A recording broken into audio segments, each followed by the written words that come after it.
সম্মানিত ভিউয়ার্স, আসসালামু আলাইকুম রহমতুল্লাহ বারাকাতু। সম্মানিত ভিউয়ার্স, আজকে আপনারা জানেন যে শবে মেরাজের রজনী। এই দিনে মূলত রসুল্লাহ সাল্লাহ আলাইহি সাল্লাম আল্লাহর দিদারে গিয়েছিলেন।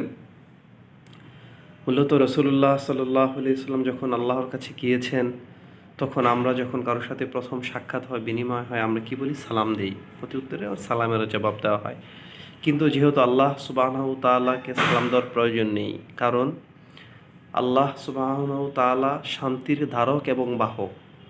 তিনি যাকে, ওনার শান্তির কোনো প্রয়োজন নেই, উনি যাকে ইচ্ছা তাকে শান্তি দান করেন। অতএব রসুল্লাহ সাল্লাল্লাহু আলাইহি ওয়াসাল্লাম যখন আল্লাহর সাথে দেখা করেছেন, তখন ইন্ট্রোডিউসটা কীভাবে করেছিলেন, এর একটা প্রশ্ন থাকে আমাদের। তখন রসুল্লাহ সাল্লাল্লাহু আলাইহি ওয়াসাল্লাম এভাবে বলেছিলেন যে আত্তাহিয়াতু লিল্লাহি ওয়াসসালাওয়াতু ওয়াত-তাইয়্যিবাত, যার অর্থটা এরকম দাঁড়ায় যে সকল প্রশংসা ও প্রার্থনা আল্লাহর জন্য। প্রত্যুত্তরে আল্লাহ সুবহানাহু ওয়া তাআলা বলেন, আসসালামু আলাইকা ইয়া আইয়ুহান নবী রাহমাতুল্লাহি ওয়া বারাকাতুহু। হে নবী, আপনার উপর শান্তি, আল্লাহর করুণা এবং দয়া বর্ষিত হোক। অর্থটা এরকম দাঁড়ায়। তারপর রাসূলুল্লাহ সাল্লাল্লাহু আলাইহি সাল্লাম বলেন, আসসালামু আলাইনা ওয়া আলা ইবাদিল্লাহিস সলিহিন, আমাদের উপর এবং আল্লাহর সকল গোলামদের উপর শান্তি বর্ষিত হোক। তারপর যখন আল্লাহ এবং এনার হাবিব প্রিয় নবী হযরত মুস্তাফা সাল্লাল্লাহু আলাইহি সাল্লামের এই কথোপকথন হচ্ছে, তখন ফেরেশতারা শুনতেছিলেন।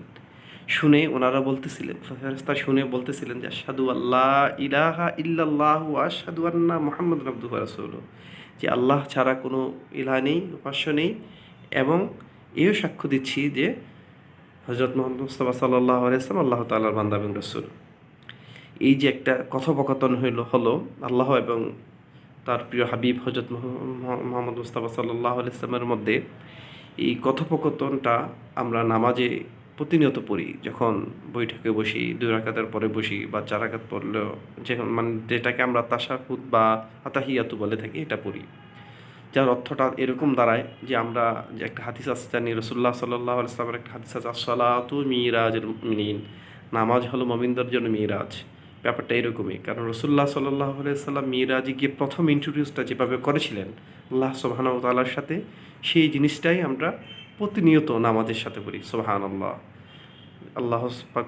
আল্লাহ তাআলা আমাদেরকে কবুল করুক, এবং আমরা যাতে মনোযোগের সহিত নামাজের সাথে তাশাহুদ পড়তে পারি, এবং আমাদের জন্য যাতে প্রতিটা নামাজ মিরাজ স্বরূপ হয়, সে তৌফিক দান করুক।